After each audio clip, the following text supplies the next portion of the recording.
A spin-off series needs to be its own. It needs to be unique. It needs to bring its own spin to the series that it's based on.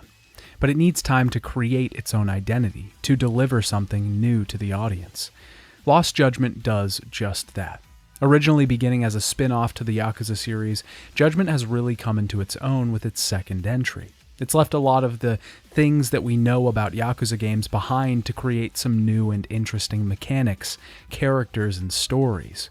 With that being said, it still keeps a lot of those same elements that Yakuza fans love to see. It is in every way an improvement on the previous entry, Judgment, and revitalizes the mechanics introduced in that game, and introduces some new ones that are truly fantastic. I'll get this out of the way here, but Lost Judgment is probably one of my favorite entries in the entire Yakuza franchise. It's pretty close to the top of my list and happens to be the most recent game released. Today, I'd like to dive deep into Lost Judgment, talking about mechanics, gameplay, story, and everything in between. If you haven't seen my previous videos on the Yakuza series, I would highly recommend checking them out. It will give you some good context for this game, and there's also some light spoilers for Judgment and Yakuza 7 in this video. With that being said, most Yakuza games are standalone stories, so it's not entirely necessary. If you'd like to support the channel for free, you can do so by liking the video and subscribing to the channel, as it really helps me out. You can also support the channel on Patreon, where I upload text post updates and longer versions of my full retrospectives. You can also follow me on Twitch, where I stream games that I'm not currently reviewing. Spoiler warning for everything Lost Judgment. Hey Dad, it's me, your favorite son, and today I'd like to talk about Lost Judgment. Lost Judgment was teased and rumored for months before officially being revealed on May 7th, 2021. Judgment Day, they called it. Producer Kazuki Hosokawa, a Yakuza veteran, wanted to make the game superior to its previous entry. Their primary goal was to balance the different types of gameplay, fighting, puzzles, tailing, disguises. This would create a good mix of the different styles and ensure that players weren't spending too much time on one over the other. Director Yutaka Ito was particularly focused on the programming team and their work. They specifically dialed in on the tailing and how enemies reacted to being followed. They had to use the feedback they received before from fans and critics complaining that the tailing was slow and boring. Because of this, they ended up spending a year on the new system trying to improve it. This is one thing I've noticed about RGG and Sega in regards to the Yakuza series. It seems like the teams genuinely listen to feedback, but instead of removing elements entirely, they try to fix them and stick with the choices they've made to make them more appealing to the audience. The narrative was meant to lean more realistic and dark.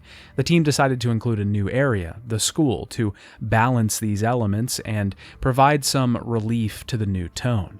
The game's story was heavily influenced by authors Kaigo Higashino and Hideo Yokoyama, specifically the novel The Devotion of Suspect X. Yagami was made specifically to not be a hero. He's a layered character, sometimes he fails, and he can't save everyone. This adds characterization to Yagami, but also adds suspense to the story. The game was obviously localized for the West and again included an English dub. Scott Streikart, the localization producer, stated that Lost Judgment was one of the most challenging games that he had to work on due to the dual audio and English subtitles. Lost Judgment was released worldwide on September 24th, 2021. A few notes before we get into the game. First is on the nature of this review. If you've seen my Yakuza videos before, you'll know that the series is known for its large amount of side content and minigames.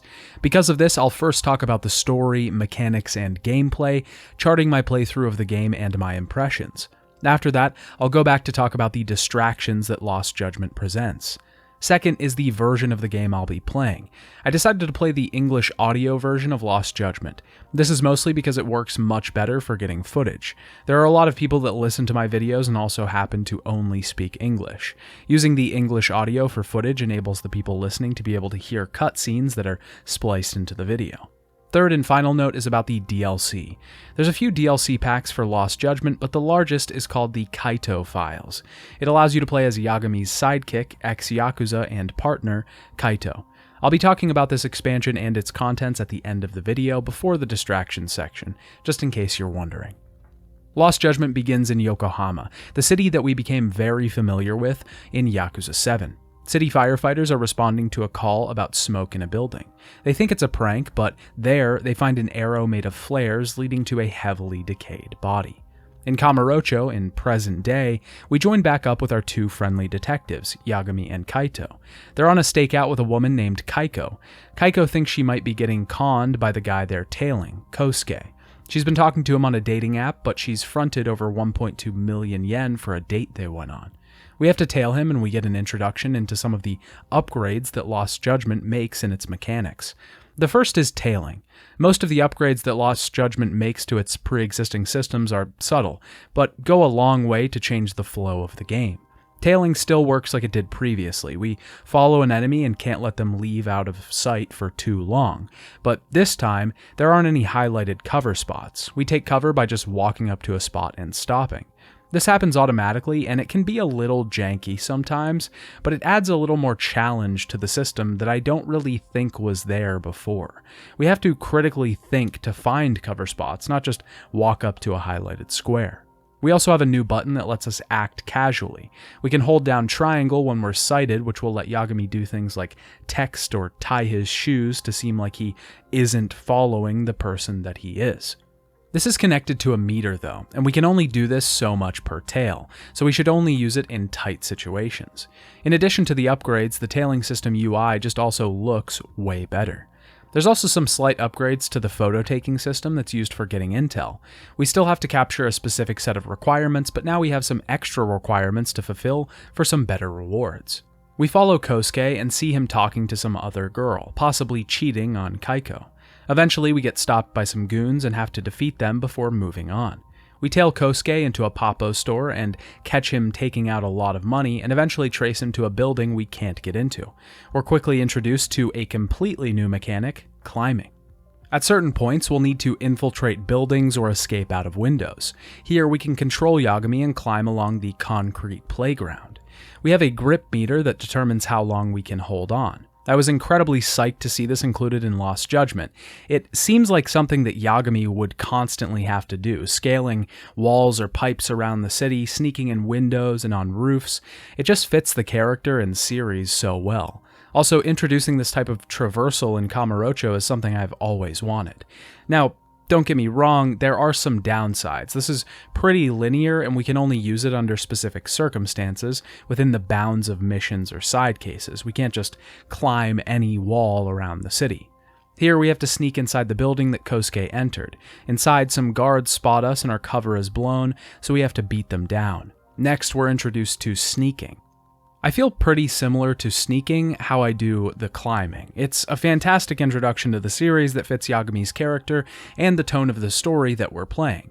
With these two introductions, we have a cast of mechanics that comprise an incredibly fun and interesting detective game. Sneaking is pretty simple though. We walk around and try to avoid enemies' line of sight. We can investigate people or things in this mode to find different methods of distraction. We can toss coins or even blind enemies to divert their attention and then sneak by them or take them out. It's a pretty simple system, but I don't really think it needs to be too in-depth here. It works perfectly for its application. We get to the tatami room that Kosuke is supposed to be in. Here we find it to be an illegal gambling hall where a game of Chohan is taking place. Kosuke has been gambling the money that he gets from scamming girls. Yagami follows Kosuke out of the building and finally confronts him. Kosuke tries to invoke the name of the Tojo clan, saying he has friends in the Yakuza, but Yagami reminds him that they disbanded. Kosuke tries to fight Yagami, but we take him down pretty easily. The gambling hall goons arrive then, and we defeat them too. Kosuke runs and we chase him down. Chases also act a little differently in this entry. Instead of chasing the target until we catch up to them, or the game decides we're done, the target has a health bar just like us. Both of our health bars will slowly decrease as we chase them. Every button input we complete will replenish our health slightly. There's objects in the streets we can grab to replenish our health, or objects that can be kicked at the enemy to damage them. When their health bar is at 0, they stop and we can catch them. I like this upgrade as well, big surprise, because it adds some more mechanics to the chases. The chases were a little bit bland previously, and adding health bars and some extra things to pay attention to begin to fix this problem. You can really see how RGG took feedback with this entry and tried to fix the systems that they had created for Judgment. When we catch up with Kosuke, we toss him in the van. He tries to convince Kaiko that he's not scamming her, but he calls her Yuko-chan, which doesn't go over well with her. Kosuke is working with a bar that's run by ex-Tojo. He brings girls there and runs up the bill. Kosuke calls his bosses, and that leads the two to move on to them. First, they head to Genda Law Office. Hoshino and Sayori are down at the courthouse working on a case. A man was caught assaulting a woman on the train, and his arrest was captured on video. Yagami and Kaito head over to the bar with Kosuke. Sugiyoda calls at a bad time and tells him that he and Tsukumo have started their own detective agency in Yokohama, but we can get info on that later. For now, they bust into the bar, they get ready to battle the thugs, and before they can, Tsukumo calls. He thinks Sugiyoda offended Yagami earlier, but Yagami assures him now isn't the time. We defeat the goons and get Kaiko's money. They return the cash and head back to their office, and they need the Yagami Detective Agency's help. We see Ihara at court, a man arrested for assaulting a woman on a train. He's pretty blunt about his whole trial, which could affect his sentence. He's sentenced to 6 months in prison, but he responds by talking about the body found 3 days ago in Yokohama, the one we saw in the beginning. He identifies the body as Hiro Mikoshiba, a man who drove his son to suicide 4 years ago. He says the man deserved to die. When Yagami and Kaito get to Yokohama, they see a group of teens harassing a restaurant owner. Yagami steals one of the kids' phones and they decide to fight, and of course, they're no match. He gives the phone to the man being harassed. The kids were from Serio High, a preparatory school close by. Kaito and Yagami get to Yokohama 99, Sugiyoda and Tsukumo's new detective agency. We're introduced to the case that they're working on, school bullying. Their client is the chairman of Serio High, who wants them to uncover bullying at the school, but be discreet about it. The 4 men meet up in Chinatown that night with the chairman, Yuzu Okuda. Their job is to monitor the blind areas of the school, places where teachers and staff can't see bullying happening. Placing cameras around the school will be our first move, but no one can know because Okuda is the only one who's aware of the plan. Okuda says that 4 years ago, one of their students took their own life. The parents thought that it was because of bullying, but private detectives found no proof. Recently, one of the teachers at the school went missing, possibly because he was burned out, but Okuda wants the bullying to stop in the best way that he can. The plan is to disguise themselves as AC repairmen and split up into 2 teams, finding the best places to put the cameras in the school. Kaito and Yagami head out. Shoe lockers, stairwells, and a certain classroom, 2-2, are their targets. They've singled out that classroom because they saw the bullies from yesterday walk in there. One of the teachers catches them, Sawa, but the 2 prove that they know the chairman. They head to the gym to test out the cameras. They get proof pretty quickly as the bullies from earlier target a girl and write something on her hand. Yagami finds the girl and the word written on her hand was slut. They meet with the chairman to talk about their findings, and he's invited Sawa, the teacher, to their meeting as well. Sawa says that the bullies are all a part of the basketball club, and the girl is named Mami Koda. They have to figure out a way to solve the bullying without being involved directly. Yagami identifies the problem as the other students in the class. None of them have stood up to defend their fellow classmate. They decide to place some speakers in the classroom and rally the other students. Before Yagami places the speakers, one of the cameras has been blocked. When he goes to investigate, he realizes a sticker was placed on it by a student that seems too smart for her own good. She laid a trap and got the gym instructor to get Yagami. We have to escape through the window and climb to the roof. To make matters worse, security is on campus, and Yagami can't get caught because he'll get accused of being a perv. We sneak around the cops, weaving through the entire building. We eventually set up the speakers in the classroom and get caught by some students from the rugby team. Yagami defeats the students and then heads back to Yokohama 99. The next day, the bullies go back to their old ways, harassing Koda. Just as they begin, Yagami and his crew get on the speakers and start acting like students, yelling from the onlookers to stop. This rouses the other students to stand up for their classmate. It works. Yagami explains this to the chairman. This is bystander syndrome. People don't want to stand up when they see injustice unless someone else does first. Sayori calls, needing our help on her case, but we're a bit indisposed right now. When she hears Yagami say Serio High, she realizes that the school has something to do with her case, too. A teacher from that school went missing, and his body was just found in Yokohama.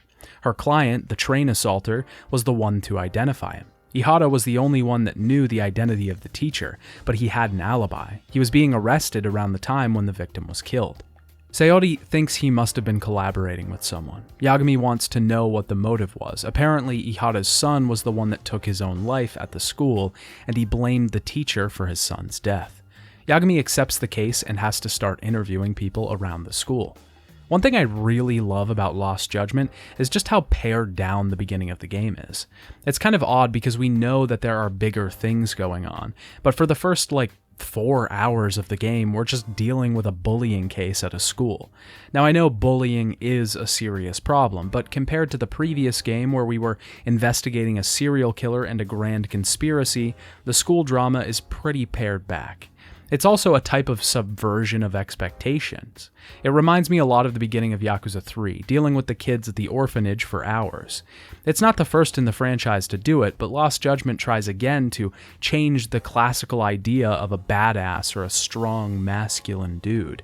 Hero main character dudes aren't known for trying to curb bullying at schools, and Lost Judgment again succeeds in the shadow of its predecessors at creating characters that challenge this narrative.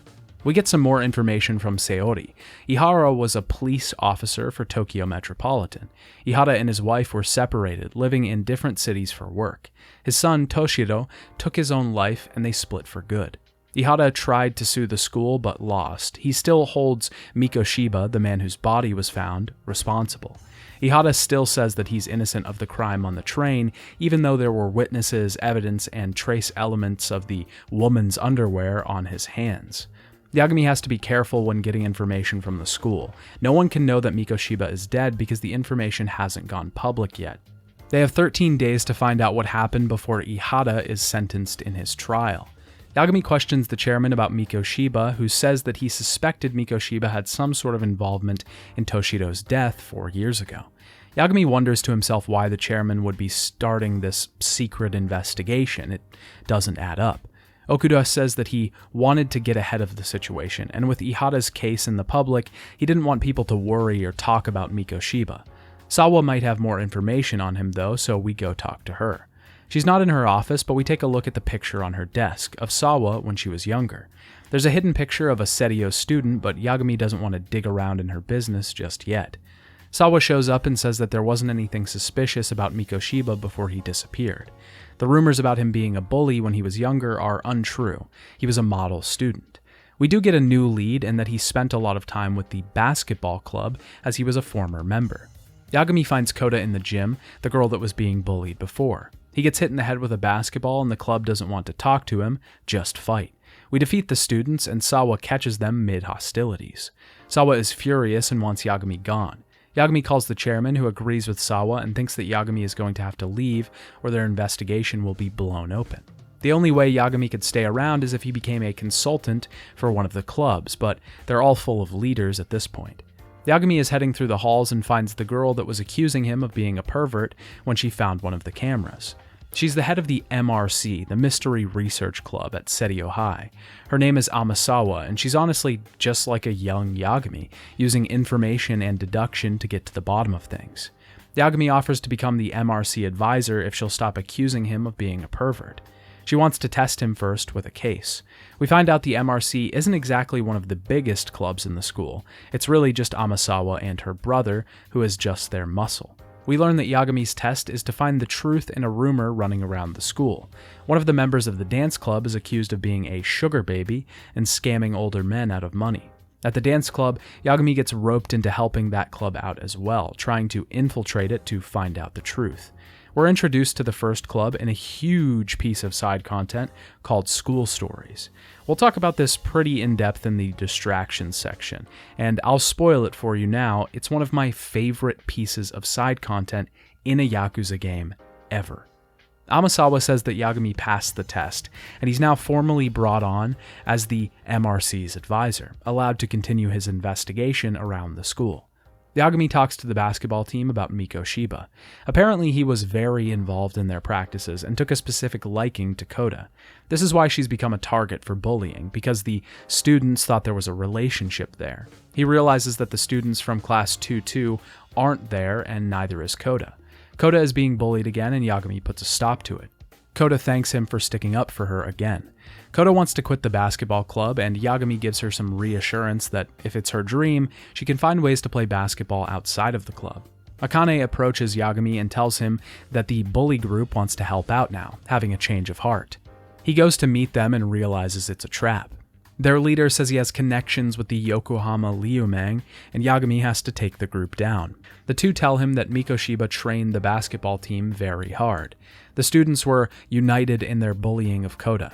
They also know that Sawa suspected that Miko Shiba had a hand in Toshiro's death years ago. This goes against what she told Yagami. Yagami heads to her office and finally looks at the hidden picture. It's a Serio student, and he thinks it might be Toshiro. He heads to the chairman's office and sees Sawa leaving after some cops were having a conversation with them. They were questioning Okuda about Miko Shiba's disappearance. The lead detective glares at Yagami as he walks away. Sawa is let out of the meeting and Yagami talks to her. She just found out that Miko Shiba was killed. She doesn't seem to know much as they wouldn't let her ask any questions. Yagami tells her what he found out about Miko Shiba and his bullying of Kota. He thinks that he might have had something to do with Ihata's son's murder. This causes Sawa to snap that his name was Toshiro, and she agrees to meet Yagami tonight at a cafe called Plage. Yagami heads back to Yokohama 99 to talk to Tsukumo. He did some digging on Toshiro's death. He hung himself and left no note. The investigations found no foul play involved with his death. We're given an introduction into the Gadgets system in Lost Judgment. This is tied into another new system called the Buzz Researcher. In Judgment, multiple times throughout the game, Tsukumo will help us out by looking for something by compiling all of these social media posts surrounding a keyword and narrowing it down to a location. Now, in Lost Judgment, we can do this ourselves. If we get a keyword through a side case, the story, or some piece of side content, we can travel there and investigate. We unlock multiple gadgets throughout the game to help us with these investigations. Sometimes a noise will be plaguing the public, and we can use the noise amplifier to look into it. We can use the detector to find some sort of bug or electrical interference, and finally, we can use a dog named Ranpo, who will be able to use his nose to guide us to the objective. I haven't talked about it yet, but early on in the game, Sugiyoda gives us a spare skateboard that he ordered online. We can use this to traverse the city, grind on rails, do tricks in the streets, and pick up skateboard points. This drastically reduces travel time throughout the large city that is Yokohama. It makes things way more convenient, and it's also just incredibly fun to use. All of these new introductions, the gadgets and the skateboard, are incredibly fun and rewarding. Each new introduction is just fantastic and feels so great. These things are really what make a Yakuza game good. In what other game can you investigate a murder, walk a dog, and skateboard around the city? It's perfect. Tsukumo drags us into investigating a side case. I also want to quickly talk about a large improvement that Judgment makes over the previous entry in this spin-off series. I talked about a serious problem that Judgment had with introducing long side cases into the middle of the story and really breaking up the pace of the main plot. Lost Judgment mostly fixes this. It still throws in a couple side cases like this one to introduce us to new mechanics outside of the main story, but the big improvement here is that they're a lot shorter than the ones introduced in Judgment. This creates a much better flow in the story that I feel like Judgment lacked at certain points in the beginning. Yagami heads to meet Sawa, and he's attacked outside the cafe by men in white masks. We defeat them and they're about to attack again when a man from inside the cafe joins us. He tells them to beat it because he's much stronger than Yagami. Inside, Sawa was visited by a woman before Yagami could get there. She gave her a picture and told her to stop looking into Miko Shiba's death. The picture was of Miko Shiba before he was killed, strapped to a chair and beaten. Sawa decides to leave and doesn't want to talk to Yagami anymore. Yagami determines that the body must have been found somewhere in Yokohama, judging by the rubble in the picture. Outside, he finds one of the white masks, and the man that tried to help earlier is there.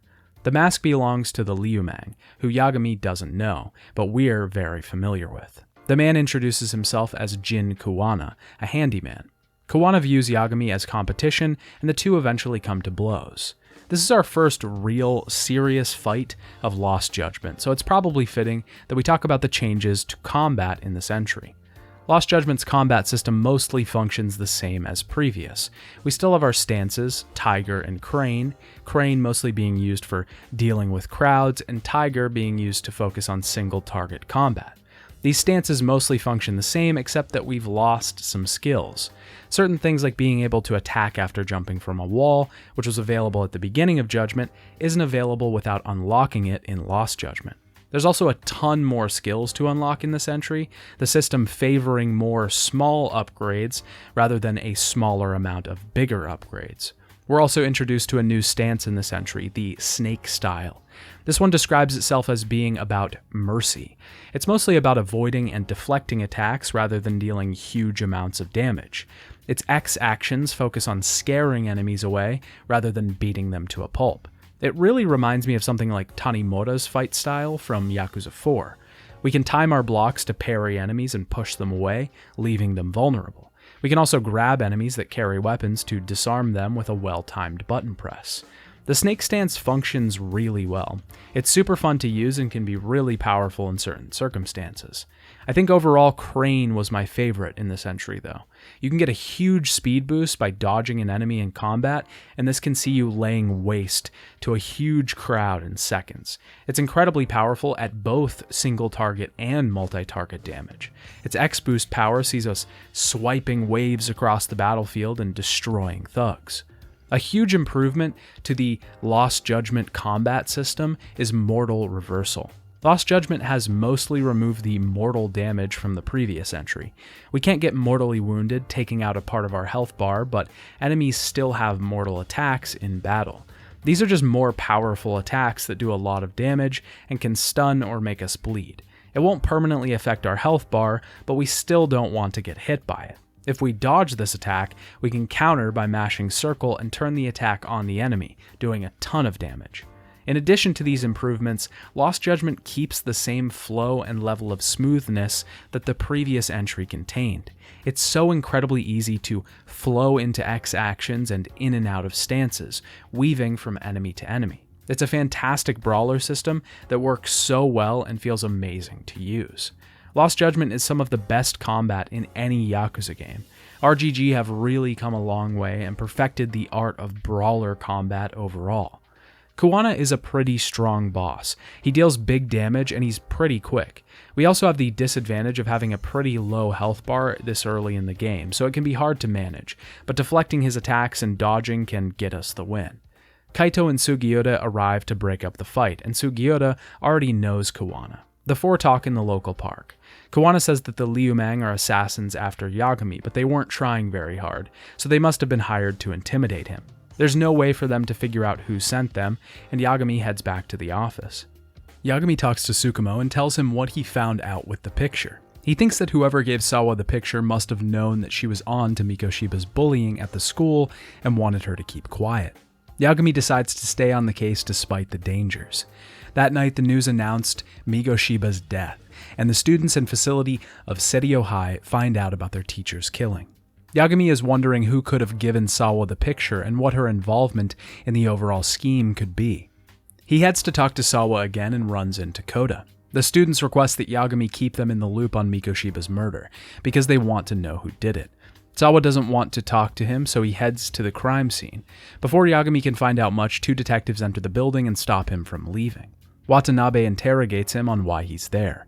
They're frustrated because they can't talk to Ihara about the murder due to jurisdiction disputes. Yagami hands them the photo and explains what happened with Sawa. Watanabe tells Yagami that Mikoshiba was taken on his way to work, probably by 2 or 3 people. The cause of death was his throat being slashed. Ihara has a solid alibi for the murder. He was at the station exactly when Mikoshiba was being killed.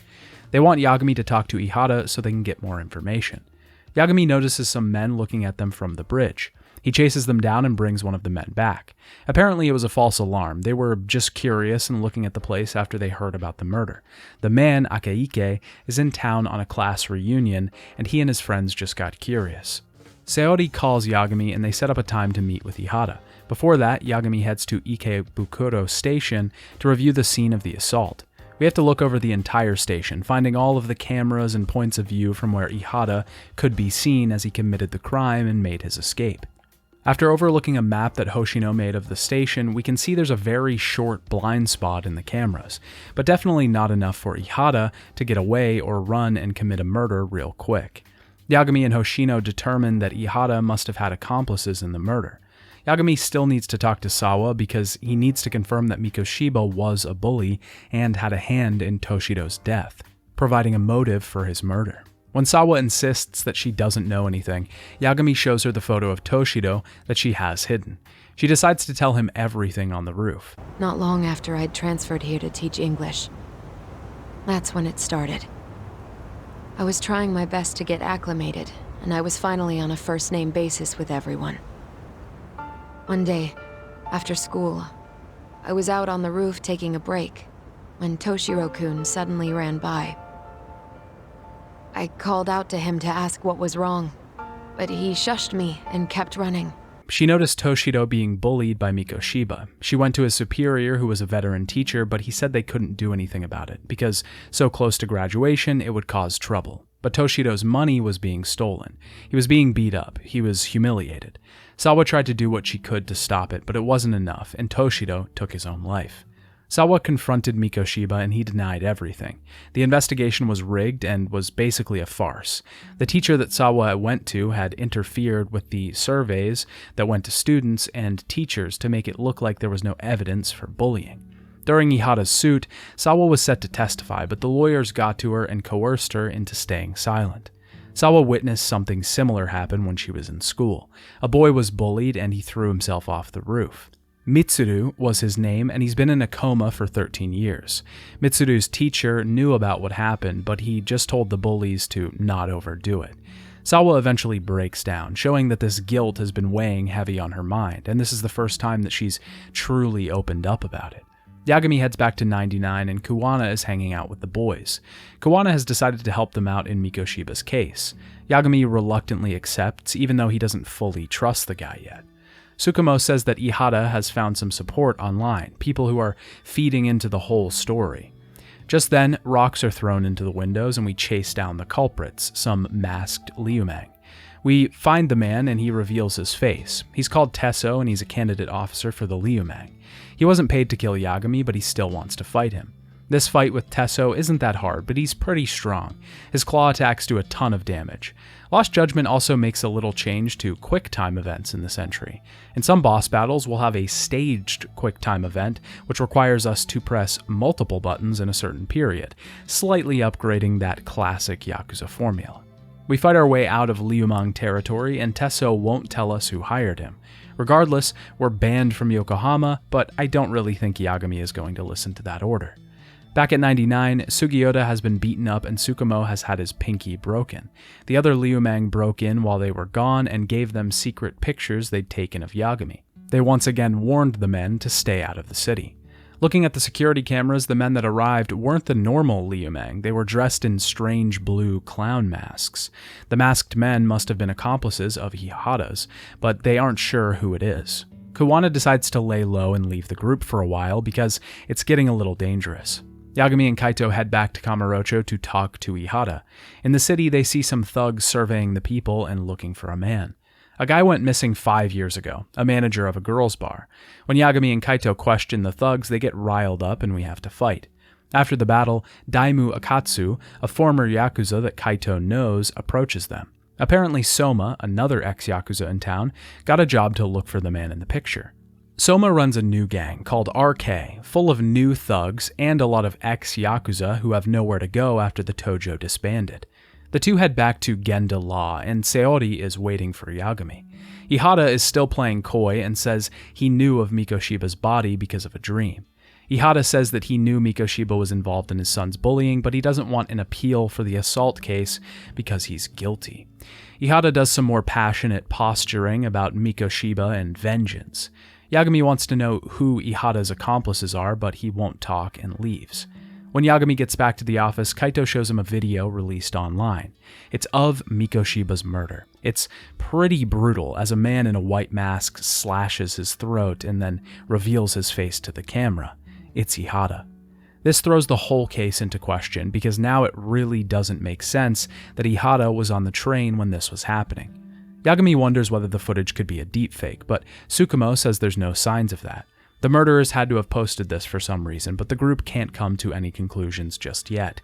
Back at Genda Law, Yagami is again reunited with Mafuyu Fuji, the district prosecutor for Tokyo, and the girl it's assumed Yagami has feelings for.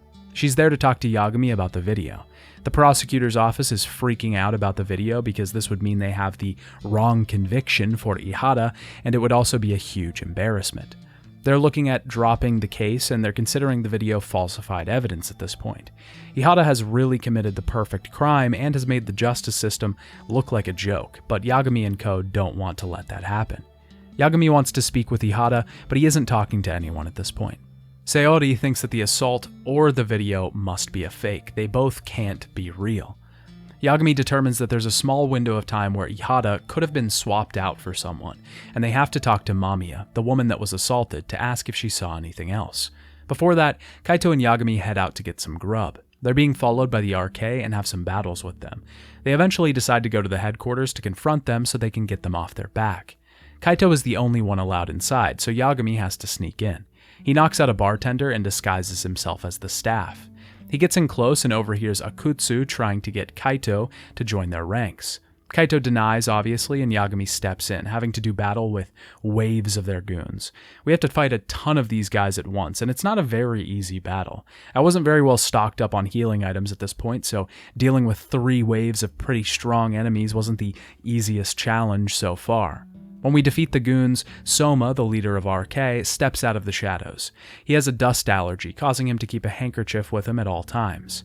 He says they'll leave the two alone and have given up on looking for the manager of the girls' bar because they think he turned up dead.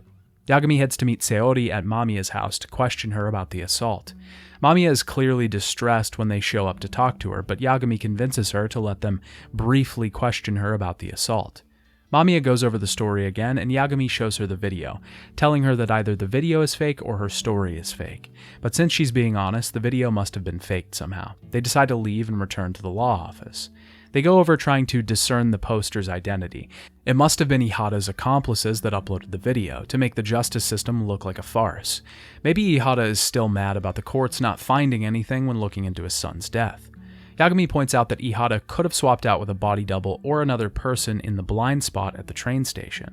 This doesn't add up though, because Mamiya said that she saw Ihata's face.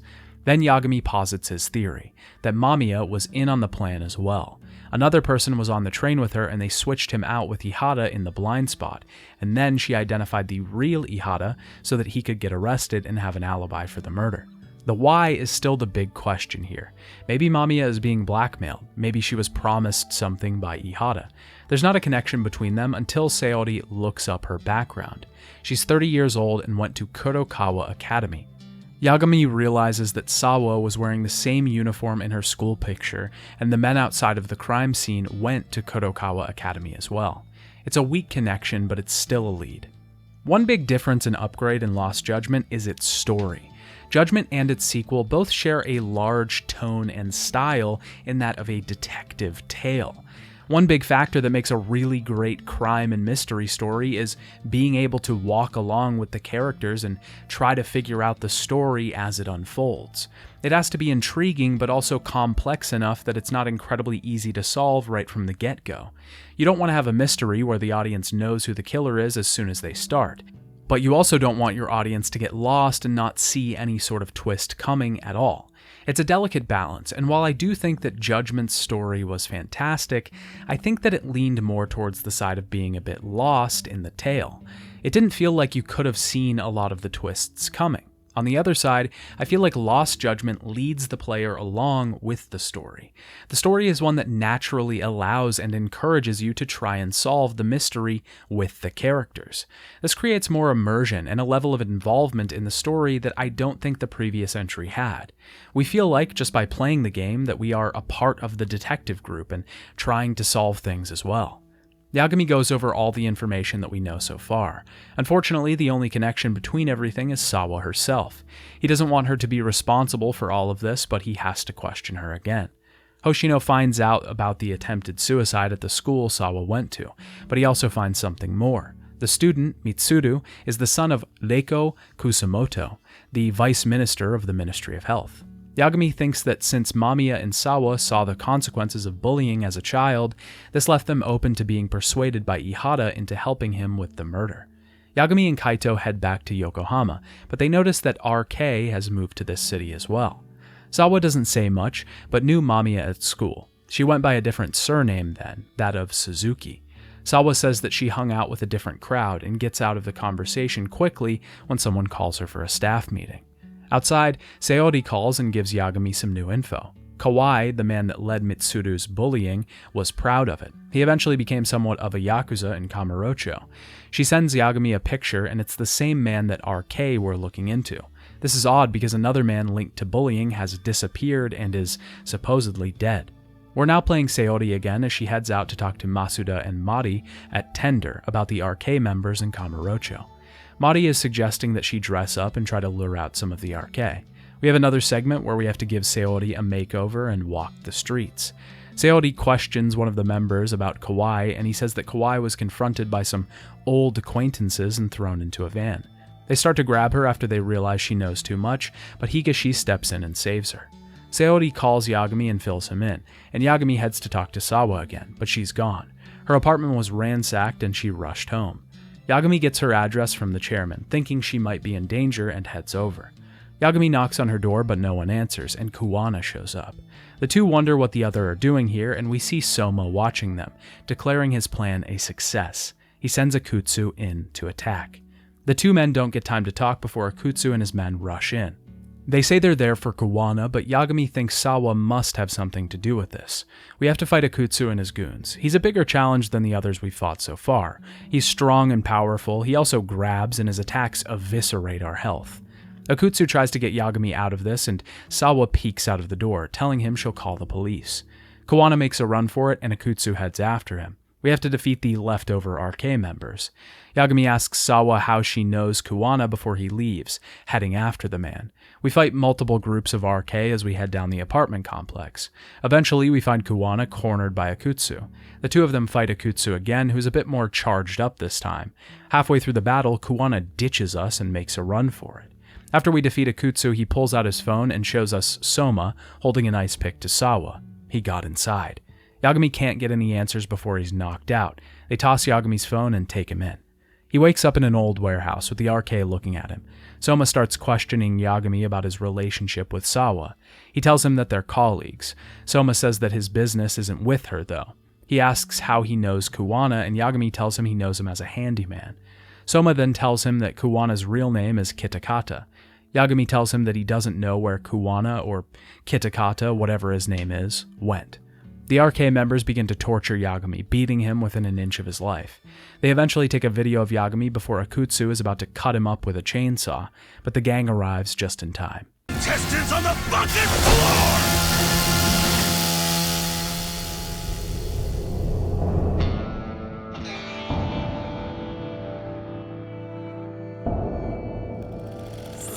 Yo! We've got company! Kaito. How the hell? How'd you fucking find us here? Kaito-san. Secure. Suppose I ought to thank you boys for keeping talk nice and comfortable. Kaito and Sugiura get there and break Yagami free. We have to battle Akutsu once more. This time he's armed with a chainsaw. This is the toughest version of the man we've fought so far. He's still incredibly strong, but now he's got incredibly powerful attacks with the chainsaw. We defeat him and try to question him, but he runs off. The group heads back to Sawa's and rings the doorbell, but no one answers. The place is unlocked, and as they head inside, they see someone has broken in and killed Sawa. Yagami thinks Soma must have killed her while he was being taken to the warehouse. They have no time to mourn, though, because they need to look for clues before the cops get there.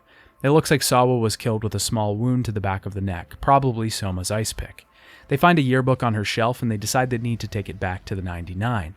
Watanabe shows up and Yagami gives him the information on Soma.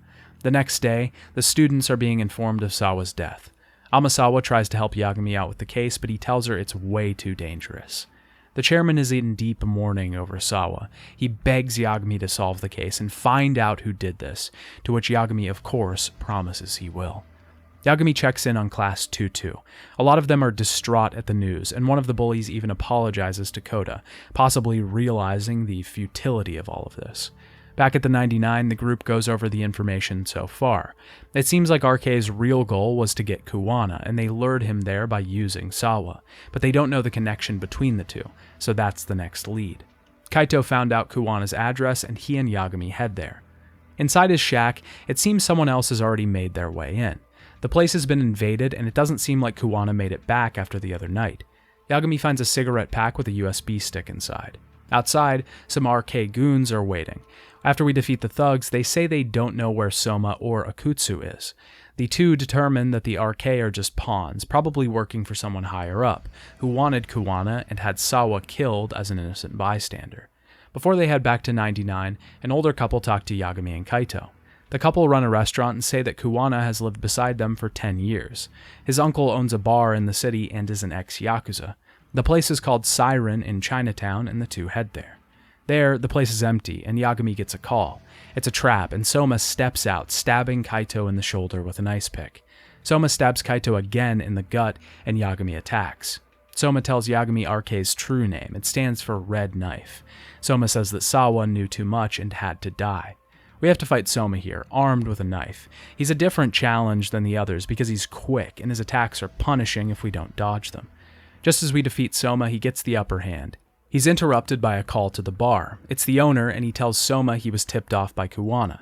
He knows the man killed Sawa and will call the cops unless he gives Yagami the phone. Soma hands the phone to Yagami and leaves. The man is Kuwana's uncle, and he tells him he wants to talk at the Survive bar. Yagami has 10 minutes to get there or he's gone. We head over and we see Kashiwagi in the background. We're back in the home base of the gang from Yakuza 7, but unfortunately, none of them are there. The man won't give us his name, only that he's Kuwana's uncle and that he's ex-Seiryu clan Yakuza, running the Siren Bar for 20 years. The man wants the USB stick and was sent by Kuwana. Yagami refuses to give it up because it's his best lead. The man tells Yagami not to push Kuwana too far because he has taken to the underground well after his civilian life. He tells Yagami that everything he needs to know about Kuwana's past and purpose is on the USB stick, and leaves. Back at 99, Yagami is confronted again by Tesso. He's upset that Yagami brought the RK to the city. Yagami tries to convince him that it wasn't his fault, but they don't listen and go to battle. After the fight, Yagami opens up with Tesso and convinces him that the RK aren't his guys. Tesso says they can be brothers then, since they're working towards the same goal. As long as Yagami is fighting the RK, the Liumang won't attack him. Inside the 99, Tsukumo decrypts the USB and finds a single video file on it. It's a video of a kid being brutally bullied and tortured by other students. Yagami identifies the student as Mitsuru, the one Sawa went to school with, the one who threw himself off the building and is now in a coma. It's a secret recording, but Yagami has no idea how Kuwana would have had this. The video is from the exact day that Mitsuru tried to take his own life. Kawaya's in the video, as well as Mamiya and Akaike, the man that was supposedly just visiting Yokohama. They need to find the connection to Kuwana, though. At first, it doesn't seem like he was their teacher, as he'd have to be because he's too old to be a student. But a search online reveals that Yu Kitakata was the teacher the year Mitsuru tried to take his own life. He was forced out of the school after this. Yagami proposes a theory, that Kuwana has it out for the bullies that had a hand in what happened to Mitsuru. He's blackmailing them into helping him. This is why he took out Kawai, and Sawa must have gotten in the way. They decide they need to talk to Mamiya to see if she knows anything about Kuwana. Before they head there, Yagami and Sugiura go to visit Kaito, who is in the hospital recovering from his wounds. Kaito is frustrated that he has to stay in the hospital bed and can't be helping, but Yagami tells him to get rest. At Mamiya's apartment, Yagami starts off asking simple questions, but goes in pretty hard and straight out asks if the assault by Ihata was staged. Yagami lays out everything in front of her, how the assault was staged with Ihata so he could murder Miko Shiba. He shows her the video they found and she's defeated. She sends a message and the men in blue masks run in to attack Yagami and Sugiura. We defeat them and Yagami unmasks one of them, revealing it to be Akaike. The two leave with Mamiya in tow. They head to the Charles Arcade in Kamurocho. She confirms that Kuwana recorded the video of Mitsuru being bullied. Kuwana waited to show them the video until they had developed lives and families, when it would be most punishing if it was released. Mamiya says that they didn't kill Kawai, but 5 years ago, Kuwana began blackmailing each of the students from that class. Kuwana had them kidnap Kawai and bring him to Yokohama. They did, and the next day he emailed them all a video of them kidnapping Kawai and a picture of his corpse, gaining even more leverage over the group. Kuwana has murdered 7 people so far, all bullies who led someone to take their own life. The group helps him do this, under the threat of their reputations. They never kill anyone, though, just help him get the people or dispose of their bodies. Kuwana contacted Sawa 6 months ago, and got her to give him information about Toshido and why he killed himself. Eventually, this led him to Mikoshiba. Kuwana then calls Yagami and tells him to meet him at his office. He'll tell him everything if he lets Mamiya go. Back at the office, Yagami agrees to release Mamiya. Kuwana tells him that he never meant for Sawa to get caught up in everything. He regrets what happened to her, but some things can't be helped, like Emi Terusawa's murder, referencing the landmark case that changed Yagami forever. Kuwana was approached by Sawa about Mitsuru being bullied 13 years ago. He told them not to overdo it, but eventually decided to investigate himself. He set up a camera, but minutes before he could look at the footage, Mitsuru had already jumped from the roof. When he confronted the bullies, they threw Kawai under the bus, trying to get out of it with no repercussions. Sawa was getting suspicious of Mikoshiba's death and thought that Kuwana was behind it. She also told him about a detective who was looking into the case, Yagami. He hired the Liumang who attacked Yagami and sent Mamiya to give Sawa a picture the same night they met at Plage. This was supposed to scare her off and keep her safe. The day she died, she called Kuwana. He went to her apartment to tell her everything and put her mind at ease, but obviously RK was using her to lure him out. He doesn't know why RK wants him, but at that moment, he gets a call from Mamiya saying she was released. At this point, he leaves, jumping through the window, but Yagami chases him, not done with the questioning. We run into the masked men, and Kuwana manipulates Akaike into attacking us. Obviously, we defeat them, and Yagami takes some pictures of their real faces as insurance. Mamiya steps out of the shadows to attack Yagami, but he stops this and takes her in to answer more questions that he had for Kuwana. I think Kuwana is really one of the best villains that Yakuza has had in a while. When questioning Mamiya, even Higashi started off on Kuwana's side. Obviously, he doesn't know all the details, and Kuwana is definitely not a good guy, but he's enacting this sort of vigilante justice, and he's trying to atone for the sins of his past in the way that he sees fit.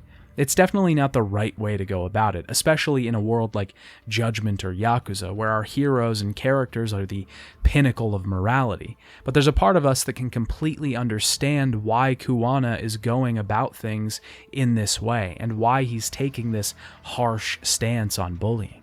He's a great antagonist, and is really someone that's kind of hard to hate. Back at Charles, Mamiya is interrogated again with the Genda Law Office present. She tells them how they carried out the assault with Ihara. Kuwana dressed up as Ihara and 3D printed his face. He wore this face and covered it with a mask and sunglasses to make it look more real. They switched out with each other at the blind spot so Ihara could get his vengeance and come back. They even planted traces of Mamiya's undergarments on his hands so the forensics would match up. They head to the detention center and talk to Ihara. He eventually lets it slip that he killed Mikoshiba, but he will not confess. He finally does agree to an appeal though, but intends to be imprisoned for battery and not murder. They plan to take this to court and expose Kuwana, which will eventually bring out RK and reveal who is behind them. Yagami and Sugiura head back to 99 to tell Tsukumo of the recent developments. Saori calls and gives them a good idea. If Kuwana had approached all of the parents of bullied children, he would have approached Raiko Kusumoto, the Vice Minister of Health. She could have sent the RK out to silence Kuwana about whatever crime Kuwana helped her commit. They see a news broadcast stating that there's a manhunt for Yu Kitakata, Kuwana. Yagami calls Watanabe and asks him why they aren't after Soma, but he says they have orders from high up. Tsukumo pinpoints Watanabe's location and Yagami finds him in Chinatown. Watanabe tells him that a cover-up is being staged. All footage of RK at the apartment complex the night Sawa was murdered is being removed. Kuwana will be found and killed, and it will be made to look like an accident. Yagami is angry and gets Watanabe to fight him. This battle isn't bad at all. Watanabe is pretty weak in general, so we take him down with ease. After the battle, he tells us that the higher-ups put Kuwana down as a suspect as soon as Sawa's case was opened. Public Security was the branch behind it, and they have no record of Soma at all. They intend to use Kuwana as a scapegoat and cover up their conspiracy.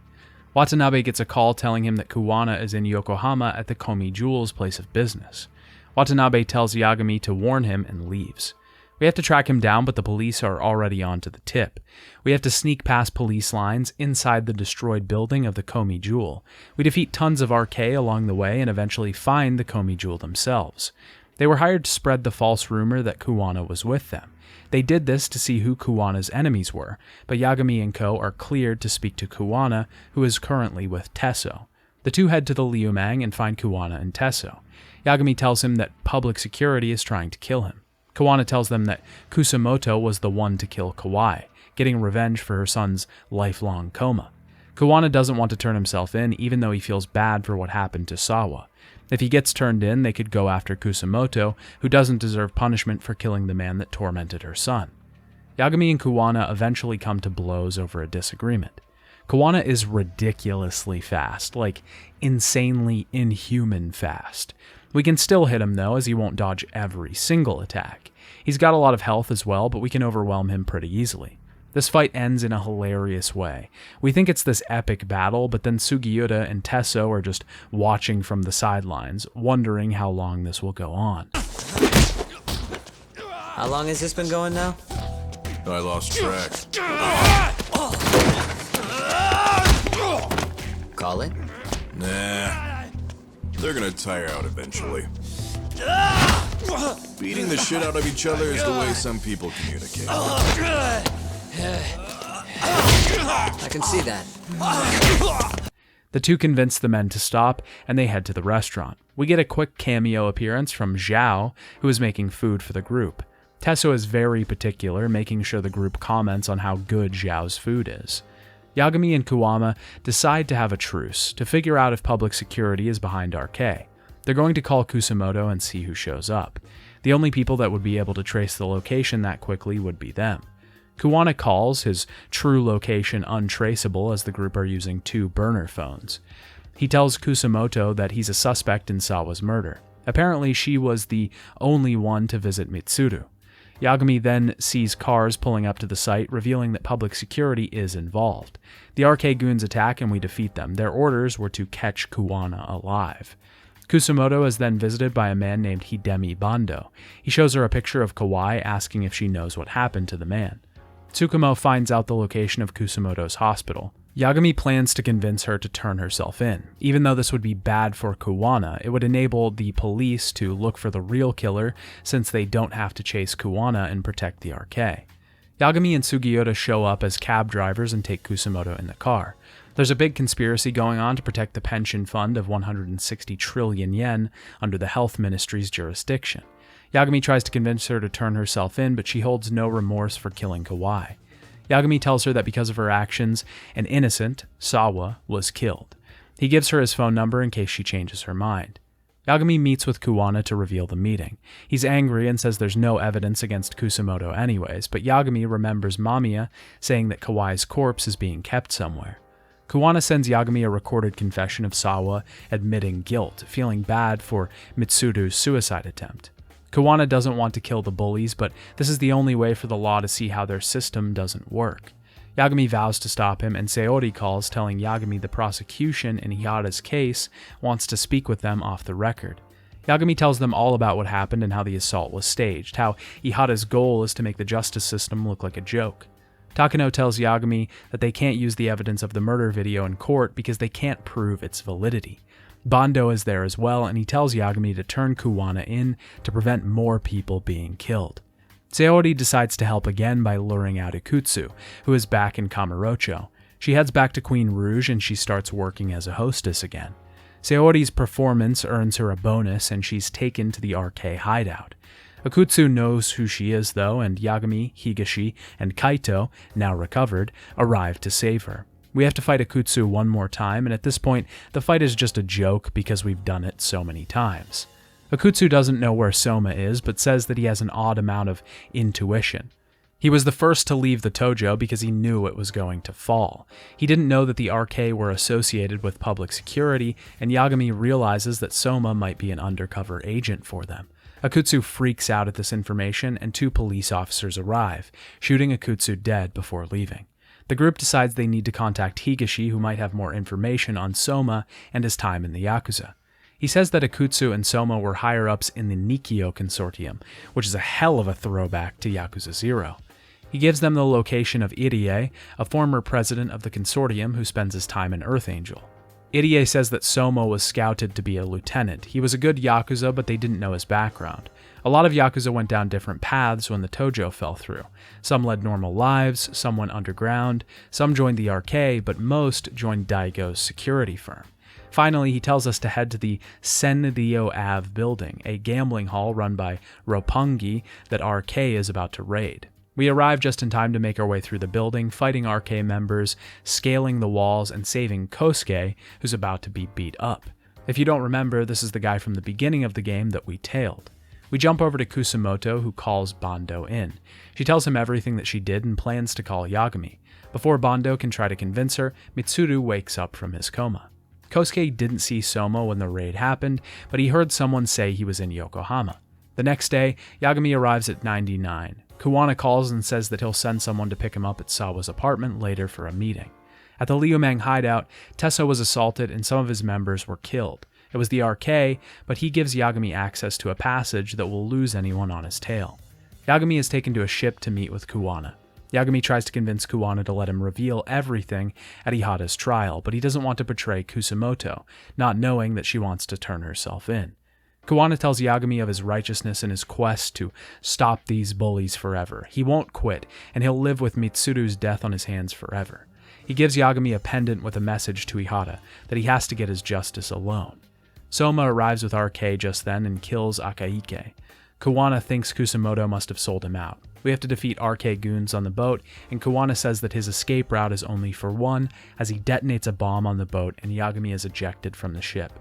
At the Genda law office, Hoshino tells Genda that the body recovered from the bombing was burnt beyond identification.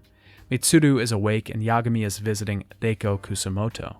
Yagami thinks that she sold Kuwana out and decided against turning herself in when Mitsuru woke up. She has too much to lose now. She can't go to prison with her son finally awake. Yagami heads to the 99 and gives Tsukumo the pendant meant for Ihata so he can look it over. Back at Genda, the group is going over their case with Ihata. Yagami and Sayori head to the detention center. Ihata plans to confess to the murder at the trial, but he needs evidence to prove it. He ensures Yagami that he has enough evidence. Kaito is at the Liumang hideout, and so is the rest of the gang. The group is now trying to find Ihata's wife, but they don't have any good leads. They also can't locate Soma or Kuwana. Tsukumo found out that the pendant had an SD card with special footage of Mikoshiba's murder. It's a worm card, meaning it's the original footage and can't be altered, and they might be able to use it as evidence in their trial. Matsui shows up and says that Akane got tricked by some RK members and revealed which student Yagami was most fond with. She told them it was Koda, and now both of them have been kidnapped. The group heads to where they're being held, the location Mikoshiba was killed at. The group arrives and saves the girls. Soma is there and says that Kuwana is planning on revealing the location of Kawai's body on the internet, outing Kusumoto. Soma asks that Yagami not mention Kusumoto's name during the trial. He's about to leave, but Yagami rushes at him and he shoots Akane in the stomach. Akane! Akane-chan! Why am I... A paint gun. I cannot tell you how hard my jaw dropped to the floor during this scene, only to realize that it was a paintball. I was incredibly shocked that the writers would have a high school kid get shot, but it was the biggest fake out in Yakuza history, and I fell for it. Soma got away, and a month later, Ihata's retrial has started. Yagami lays out the whole story of Ihata's faked assault. Ihata takes the stand and claims he knew the body's location from a dream, but Yagami contradicts this with logic.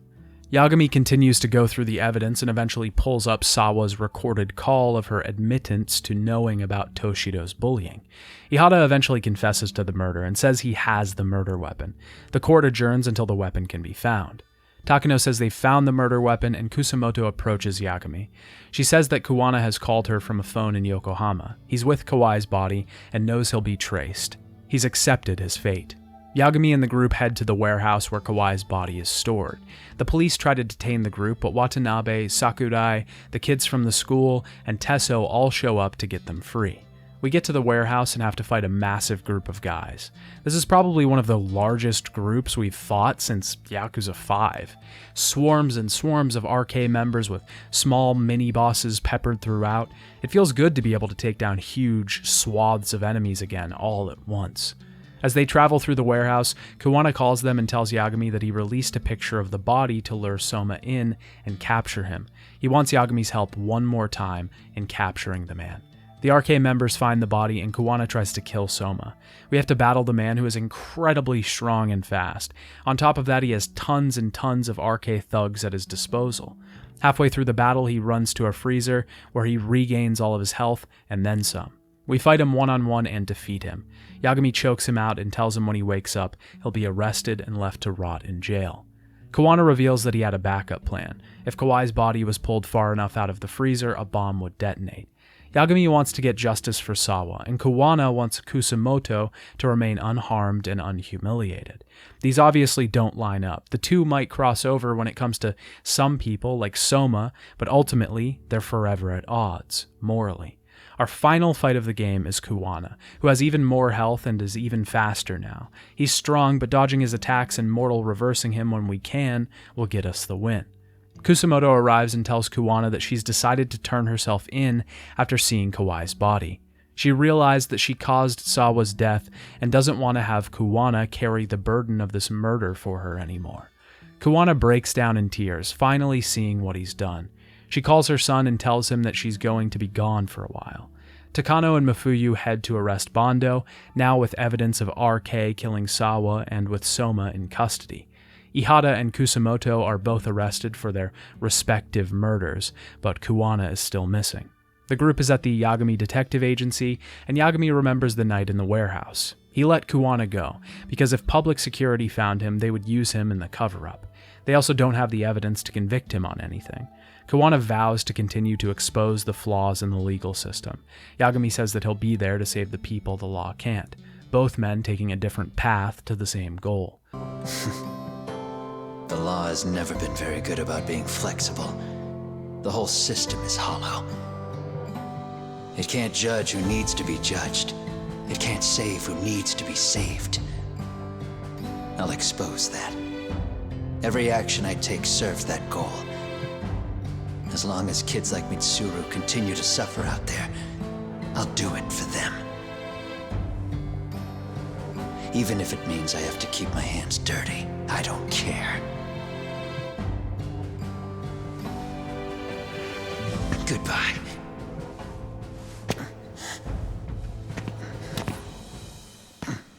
You're right about one thing. The law is hollow. As it stands now, the system does fail people.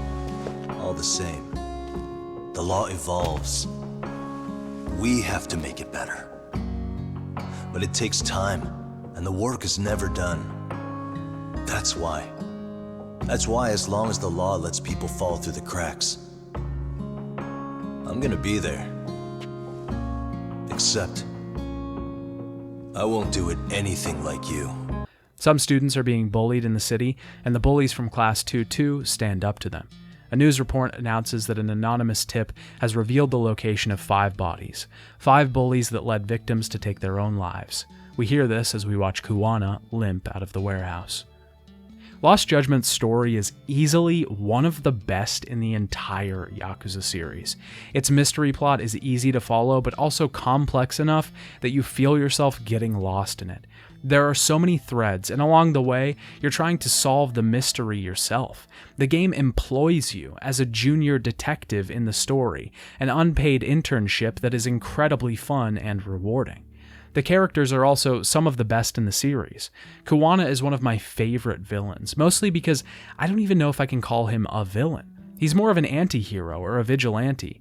Yes, his methods are brutal and vicious. Yes, he's killed before, but he has morals. He has reasons for doing so.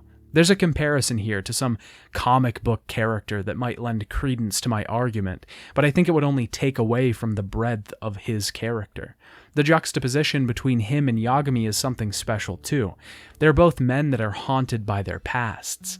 These specters follow them wherever they go, motivating every single decision they make in their lives. But Yagami's past motivates him to pursue legal action fairly and justly. Kuwana's past motivates him to kill those he believes deserve it. Two very similar beginnings, the same path, but different endings. And in the end, they reach a stalemate. It was a bold choice to let Kuwana go at the end, but I think it was the right one. I'm sure there's people watching this right now that could even make a good case for why they would do the same thing in Kuwana's shoes, and that's a great antagonist. Someone that can be identified with, that's at a foundational crossroads with our main character, but we can still see why he does the things he does. The cast of other characters that Lost Judgment presents are all great as well. Finally seeing the whole gang working together, Higashi, Sugiyoda, Tsukumo, Kaito, everyone at Genda Law, it's great, and Yagami has so much support behind him. I love this story, and it's hard to compare it to the original Yakuza series, but I think it's one of the best that RGG has told so far. Before we get to the distractions of Lost Judgment, we should talk about the Kaito Files. This was an expansion to Lost Judgment that was released on March 28, 2022. It lets us play as Kaito and follows him in his own solo case, delving into his past and what makes that character tick. It's a great little expansion, and I'll briefly go over the story and talk about the changes in gameplay. The expansion starts with Hoshino being blackmailed for money. Apparently Sayori hired a detective and he has pictures of Hoshino cheating on her. He wants 4 million yen, but Kaito shows up, and we find out that they were all working together on a case to get proof of Senda's extortion. We chase him down, and Kaito's style of running is a bit different than Yagami's. He barrels through things instead of just jumping over them or going around. Senda leads them to the Bato Detective Agency, who he works for. They look more like a Yakuza family than anything. Kaito tells Igarashi he needs to pay the money back plus compensation, and the man orders his goons to attack Kaito. We take them out, and Igarashi reaches a settlement with Kaito. Kaito urges Hoshino to propose to Sayori to take their relationship to the next level. Yagami texts Kaito, and we realize that he's out on a job right now in the mountains, so Kaito is going to go solo on this one.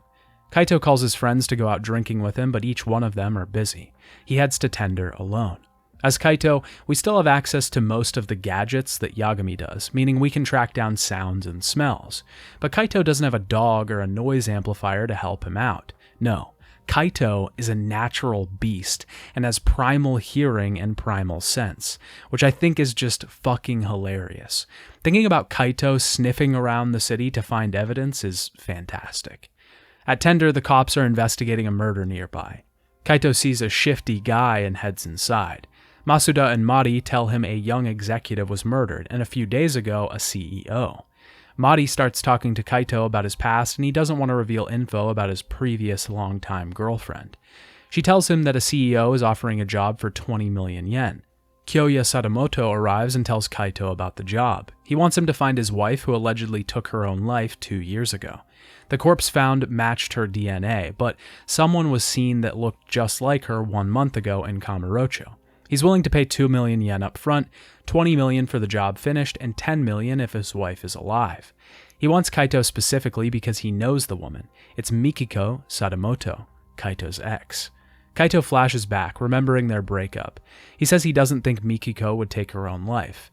They have a 14-year-old son named Jun that ran off after he learned his mom might be alive.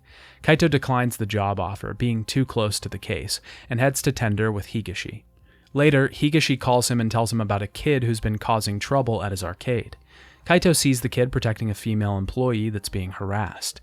The kid faints and Kaito takes out the goons. The kid wakes up and introduces himself as Jun Sadamoto, Mikiko's son. He wants Kaito to find his mom, but Kaito declines. Jun tells him that he read her diary about how she wanted Kaito to leave the Yakuza, and how Jun might be his son. We jump back 16 years ago. Kaito has arrived at the family offices to deal with a problem. Maho Natsume is on the floor and her sister, Mikiko, is holding Hota in an arm lock. Maho had a large bill at a cabaret club that she couldn't pay, and they want her to work at the club to pay her bill off. Mikiko was there to negotiate, and Hota got handsy with Maho, causing her to grab him. Mikiko offers to work the debt off in Maho's place. Mikiko was a fierce woman and didn't take any gruff from the customers. One night, she kicked a man out and Kaito had to protect her. Back in the present day, Jun and Kaito were at the office. Mikiko was running her own cafe, and Jun doesn't think the body was hers. It must have been a fake, and she has to be hiding out to keep them safe from something. He tells Kaito that her journal stated that Jun could be Kaito's son. Jun gives Kaito a watch for compensation, one he stole from his father, worth 20 million yen.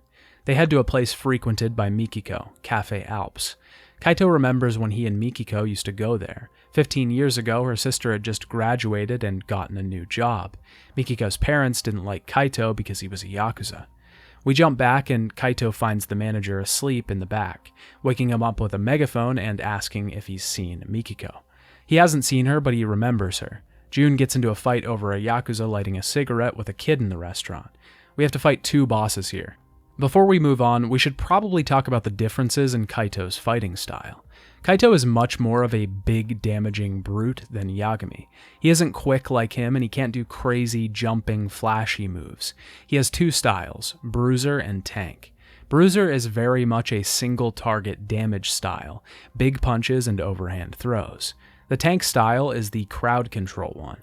Its big sweeping punches and ability to block weapon attacks remind me a lot of Kiryu's Beast style.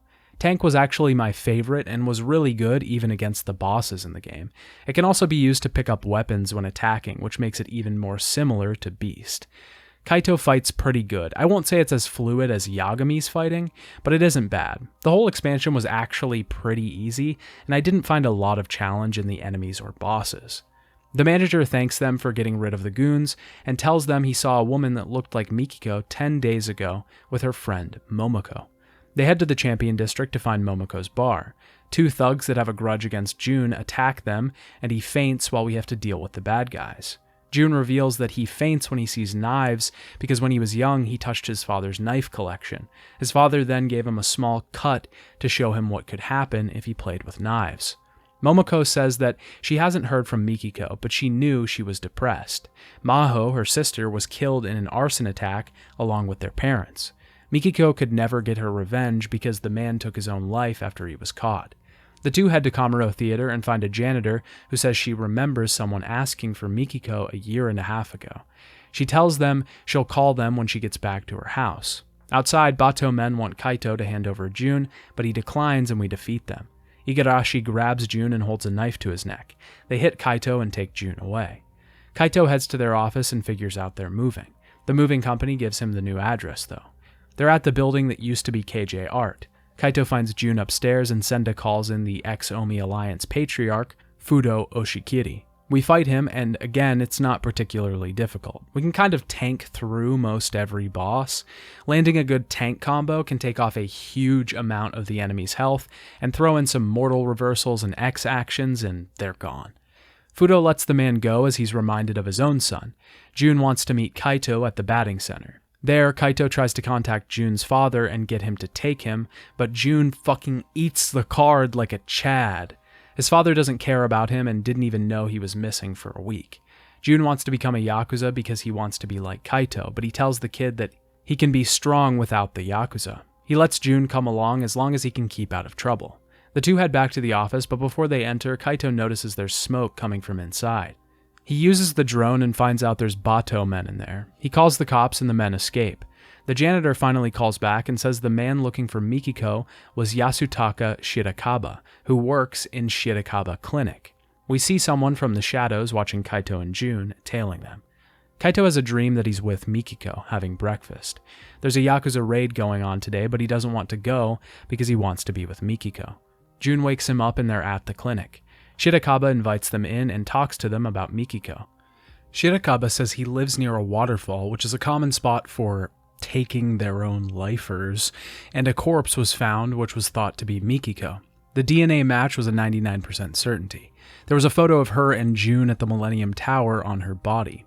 Kaito realizes that Shirakaba was looking for her at the Millennium Tower, but if he didn't know her, how would he know of that place's significance? He decides to fess up. Mikiko is alive and hasn't contacted anyone because she lost her memory.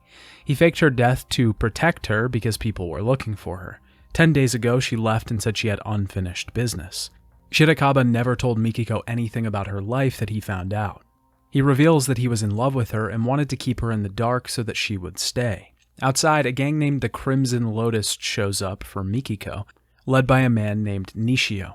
They want revenge because she killed some of their founders. He attacks and we fight Nishio. Nishio's battle isn't too bad, just some goons and a normal boss. Afterwards, the frontman of the gang, Kenmochi, shows up.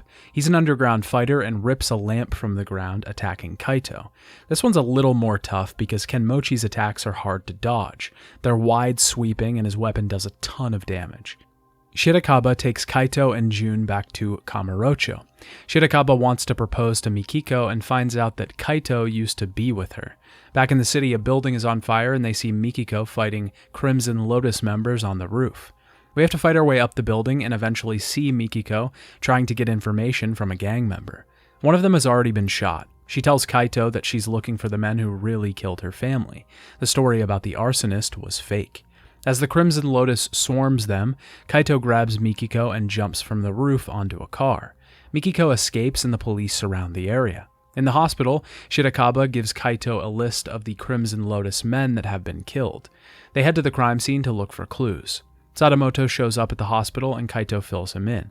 Apparently, Mikiko's family owned a lucrative property and were pressured into selling but never gave in, possibly why they were targeted by the Crimson Lotus. We return to the burned building and have to sneak around all manner of cops. Inside, Kaito finds a burnt hard drive and a picture of the Crimson Lotus founders, also noting that they were ex-Rhizome, another gang. He has Tsukumo look into the hard drive. Kaito and Jun go to stake out Kenmochi, who they believe is Mikiko's next target. We have to tail him and a girl he's with for quite a long time. They walk slow and are very skittish. We also get stopped multiple times by thugs. When they arrive at a love hotel, Mikiko arrives as well. He realizes that Kenmochi was trying to draw her out. We fight through the Crimson Lotus and eventually find Kenmochi inside with Mikiko lying on the bed. This sends Kaito into a rage and he attacks Kenmochi. We have to battle the man, who's a pretty simple fight, especially with all of the weapons in the room. Kenmochi says he didn't assault Mikiko, he just wanted to get Kaito riled up. He also admits to setting her family's house on fire, regretting it and clearly trying to drink the pain away. Kaito knocks him unconscious and heads to Mikiko. Kaito heads back with the Bato men who Mikiko had apparently hired to find Jun, which is why they were trying to get him. When she wakes up, she tells Kaito that she was trying to kill the Crimson Lotus men, but every time she got one, they were already dead. Her suicide was framed by the Crimson Lotus after she got too close to finding out what happened. She's not sure how she survived, but she woke up with no memories. She only got her memories back when she saw Sadamoto on TV. She tells Kaito that Jun is not his son. She was writing in her diary about a debt, not a child. Mikiko is exhausted and goes to rest. Tsukumo calls with the hard drive info. It's proof of wire transfers from a dummy company called Devenir to a security firm. Senda barges in saying that Mikiko escaped through a window. Igarashi and Senda won't give any information about where she went, and they fight. This could be a pretty tough one because we have two pretty powerful bosses at once, but put a chair in Kaito's hand and he's unstoppable. Igarashi tells Kaito that Mikiko is going to Yokohama and he can come with them. Kaito tells Jun what happened but leaves some information out as to not worry him. Kaito tells Jun to stay back because it'll be dangerous. Igarashi tells Kaito that the Rhizome members are having a reunion and Mikiko plans to take them out, and the one that's been murdering the Crimson Lotus members. It seems whoever it was set the building on fire to burn evidence. He says Mikiko did not want her husband to know she was alive because he was involved in the arson as well. He was the one that owned Devenir, funneling money into the security company for Rhizome. He was an unofficial member of the group, helping them become profitable. Mikiko saw an email to Kenmochi on his computer 2 years ago, and he knew what she found, so he beat her for it, and probably told Crimson Lotus to take her out. Sadamoto orchestrated Mikiko and Kaito's breakup so that he could marry her and try to get the property from her parents. Once they arrive at the hotel, Kaito needs a disguise to get inside. Only waiters are allowed in. He finds Tashiro working at the event and takes him out. Kaito looks for Mikiko and eventually finds her trying to check in under another name. She went to the roof. We're confronted by Nishio again before heading there. We have to defeat him twice, making him look ever the fool. We fight our way through multiple floors, sneaking and taking out absolute hordes of enemies.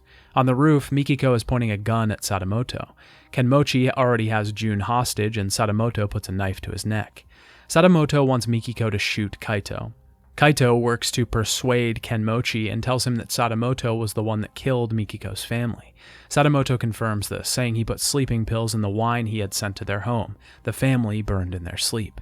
Sadamoto suddenly reveals he had the drinks at the founder's table poisoned and everyone begins to die. He planted Mikiko's fingerprints and hair in the kitchen where the poison was made. He offers her 100 million yen to escape to another country if she shoots Kaito. Kaito takes the gun from Mikiko and offers to take her place as the one responsible for the murders. Jun is inspired and overcomes his fear of knives, disarming his father. Sadamoto pushes Jun away, and we have to fight him. He's very strong and quick. His knife attacks do a ridiculous amount of damage, and it's kind of hard to stay up during this fight. We're constantly getting knocked down if we don't get out of the way of that knife. Sadamoto is defeated, but Kaito realizes his knife was poisoned as well. Kaito and Jun beg Mikiko not to kill Sadamoto, as she won't be able to come back from this. Kenmochi uses his last steps to walk over to Sadamoto with the ghosts of Mikiko's family watching him. He snaps the man's neck and dies. Kaito was out for 3 days and Mikiko watched over him. She went to Shirakaba's to get some rest. Kaito tells Jun on the roof about his father. He says that he was an abusive alcoholic. Kaito got expelled from school and had to become a yakuza. Jun relates with his own father, recalling fond memories they had. Jun says he never wanted to be a yakuza, just someone dependable. He finally breaks down and Kaito comforts him. Shirakaba left Kaito a letter and challenges him to a duel. At the clinic, Shirakaba is about to propose and Kaito interrupts, wanting to take Mikiko home. Shirakaba says he wants to fight Kaito for her. Even if she won't love him, he at least has to defeat Kaito and try. Shirakaba rips his shirt off and he's absolutely shredded. This screen grab is probably one of the single funniest things that the entire Yakuza series has produced. Shirakaba's entire character model is fucking hilarious. Seeing this nerdy, frumpy looking dude reveal that he's absolutely yoked underneath is something that will never not be funny. He reveals that he became stronger to protect Mikiko, working out for the past 2 years. He's incredibly strong, with a ton of health, probably the most difficult boss battle we've had so far, but that's still in the bubble of the Kaito Files, so it really isn't that hard. He regains his entire health bar halfway through the fight, and then he's finally defeated. Mikiko asks Kaito where they go from here, and he offers her his hand, and she takes it. The Kaito Files overall was really good. I like the new styles and mechanics introduced into the story. It's honestly a lot longer than I was expecting for a $30 DLC. It probably took me a good 10 hours to beat the story, and Kaito has his own set of collectibles he can find around the city using his nose and ears. The story it tells is just fantastic. I don't think it fully stands up to the main story of Lost Judgment, but I really like the idea of these isolated stories with side characters. Kaito is already a pretty fantastic character, and getting to see his backstory and motivations fleshed out like this is really great. Jun was a great new character that was introduced as well. Seeing him overcome his fears and also find a father figure in Kaito was fantastic. Just saying, I would play an entire game with Kaito and Jun while Yagami is away. With that, it's about time that we talked about Lost Judgment's distractions. The Yakuza series is known for its plethora of side content and minigames to get lost in. I didn't feel like Judgment really lived up to this legacy, but Lost Judgment sure does. It actually destroys that legacy and goes leaps and bounds ahead of it. We should get it out of the way at the beginning and talk about the biggest part of Lost Judgment's side content, which is basically an entire game in and of itself. This is called School Stories, and we're introduced to this at the beginning of the game. When we get involved with the MRC Club, Amasawa will tell us about the Professor. This is a mysterious figure who seems to have a hand in the underground throughout the school. We have to track him down and see why he's influencing students to do shady things. To do this, we have to involve ourselves as an advisor in each club. This means going to the club and helping them out with whatever problems they have. We also usually have to take part in the club's activities as well, and each club has their own mini-games to participate in. There are 10 clubs overall that each have their own story and minigame associated.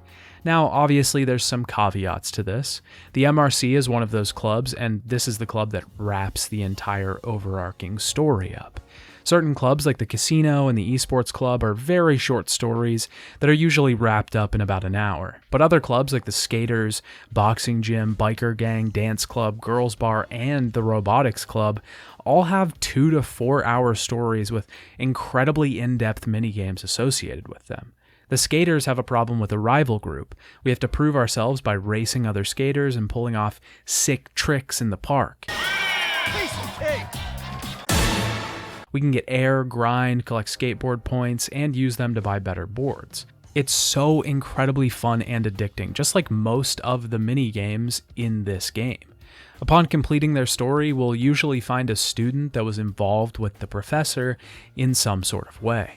We also have 4 different stats that are associated with our ability to be a club advisor in the school.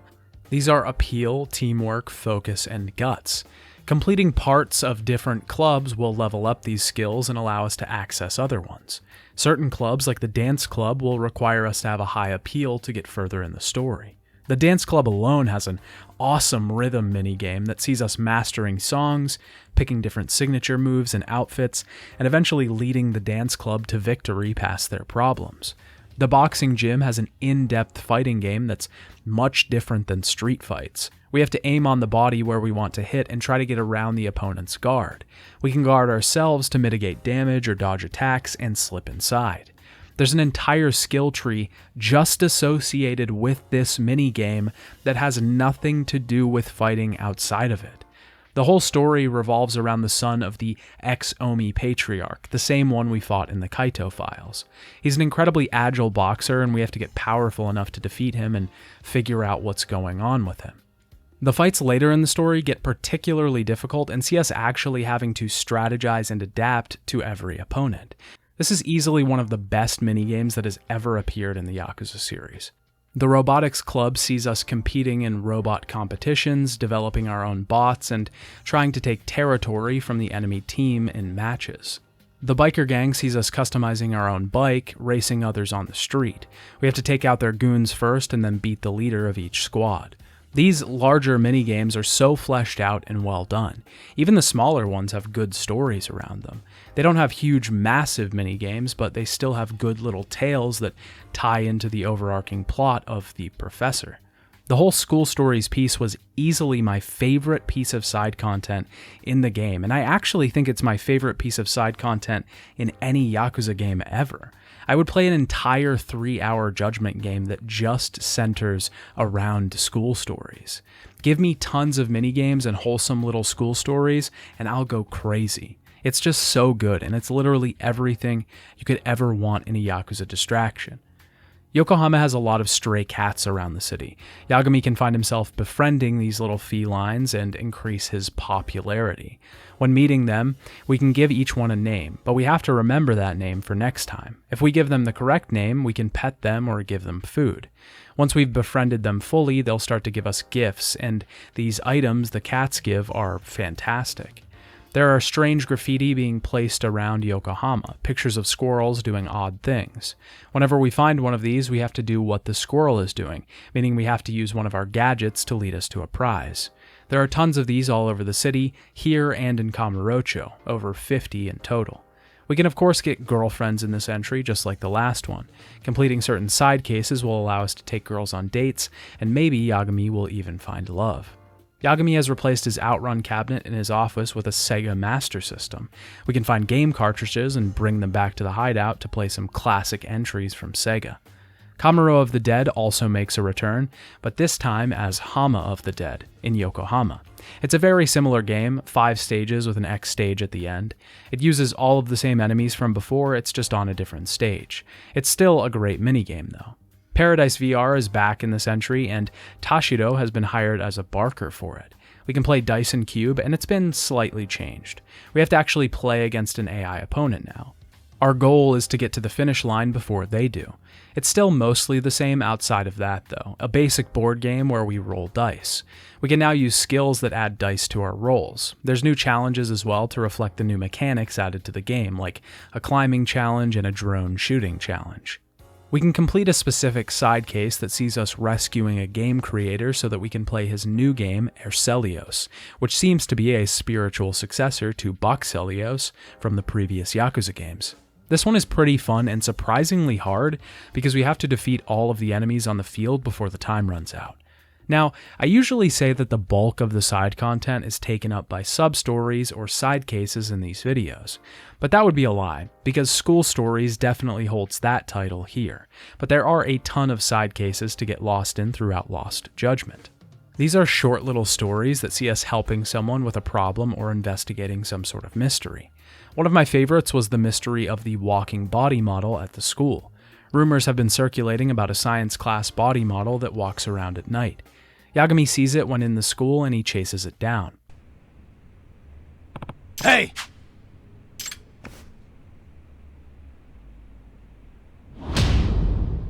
It's revealed to just be a student that painted his body so he could hide out in class and cheat on tests. He gives it up and realizes that all the effort he put in to cheat made him memorize anatomy and did great on his test, not really learning his lesson. There's a particularly long side case that's actually made up of 10 smaller side cases. These each see the dastardly detective agency supplying people with bugs to let them do terrible things like spy on girls at the school or peep into windows. We eventually track the guy down and realize he's a prosecutor that alerted us to this whole thing in the first place. He's oddly enough kind of like Yagami's Joker and wants to create problems for him to solve. Alas, as fun as that would be, he's arrested by the police. The Phantom Ramen Stand side case is where we're introduced to cats. We hear rumor of a Phantom Ramen Stand around town that only appears during certain times and in odd places. We eventually track it down by befriending some cats and find out it's a normal stand, but they use a special fish flake that the cats love. Lost Judgment's side content is probably some of the best in the series. Most of it is really good, but I do feel like the star of the show here is the School Stories. It's easily the best piece of side content in a Yakuza franchise game. It works so well because it has great minigames, but it's also framed around a larger overarching story. That's why I say it could almost work as a game on its own. Each minigame is so well crafted and so fun to play. It has everything that makes a Yakuza minigame great. It's fun, so you enjoy playing it, you want to play it longer because there's rewards and depth to each system, and you're interested because the stories all tie together. It's a masterclass in grabbing and keeping attention and playtime. Lost Judgment is fantastic overall. I genuinely think it may have beaten out Yakuza 7 as my favorite Yakuza franchise game yet. I would probably need to play it a few more times to make that decision, but if not, it's pretty close. It perfected the modern Yakuza combat system entirely. Every single kink has been ironed out. The fighting system is so incredibly smooth, flashy, and fun. Its rewarding combat system makes you want to keep powering up and getting stronger. You want to try out every move and see what extra devastating actions Yagami has in store. The story is so well done, making you sympathize with what seems to be the villain, telling an incredibly interesting mystery story that unfolds so well over time. RGG seems to have perfected their own brand of storytelling at this point. They're masters of these long, complex, and emotional stories. They know how to manipulate the feelings of the audience so well, and it's something that they've crafted over years and years of fine-tuning. Yagami's development and rivalry with Kuwana is something that was so amazing to see unfold, and is truly a masterclass in character development. The distractions that Lost Judgment presents are also second to none. The side content and mini-games make you never want to stop. You just want to complete one more club, one more piece of the town go list, but before you know it, hours have passed and you're no closer to stopping than you were 6 hours ago. The Kaito Files only add to this whole thing. It's a great addition that fleshes out the new world that Judgment is trying to present. Seeing Kaito come back and appear in other stories would only be further served by this backstory that we've seen presented to us.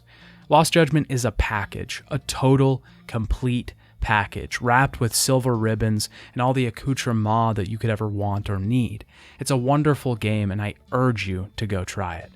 Critics gave Lost Judgment favorable reviews and praised its story, characters, and side content. Lost Judgment did very well in sales. With its global release, it sold 76% more than Judgment had.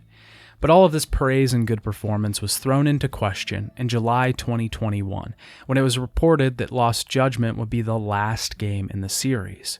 Johnny & Associates, a talent agency that represents Takuya Kimura, the man behind Yagami, decided that they didn't want their client's likeness in a PC version of the game.